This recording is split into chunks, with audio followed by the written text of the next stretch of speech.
Hi guys, మీకు నిన్న చెప్పాను కదా వీడియోలో రామచిలకని దగ్గరుండి మీకు చూపిస్తానండి కొంచెం క్లారిటీగా అని చెప్పేసి. చూడండి, ఈరోజు అయితే మీకు దగ్గరుండి చూపిస్తున్నాను రామచిలకని.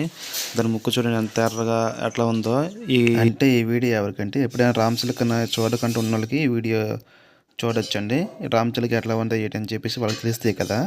సో చూడడం వాళ్ళ కోసం ఈ వీడియో అండి. చూడండి, రామచిలకలు అనేవి ఇలా ఉంటాయండి. దాని ఒళ్ళు మొత్తం పచ్చగా, దాని మేడ కాడ కొంచెం గీరుండి, తను ముక్కు ఎర్రగా, చాలా తెలివైనవండి రామచిలకలు అయితే మాత్రం. సో రామచిలక మీద అంటే కుందల పిల్ల వచ్చి కింద ఉందండి. ఈ రెండు కూడా ఫ్రెండ్స్ కాబట్టి ఈ రెండింటికి కూడా 3 days అయిందండి ఈ రెండు కలిసి. సో అందుకే కింద మీద ఉన్నాయండి ఇవి. వీటి కోసం జాంకాయ, యాప్లికాయ పండు, జామ పండు అలాగే వేసామండి. రామచిలక అయితే కొరుక్కొని తింటుంది అలాగే నైట్ మొత్తం ఇక్కడ ఉండి. కుందలు వచ్చి ఆకుకూరగాయలు, చిక్కుడుకాయలు, క్యారెట్ ఇట్లా వేస్తామండి. అలాగా అవి కూడా కొరుకుతుంటాయి కుందలు రెండు.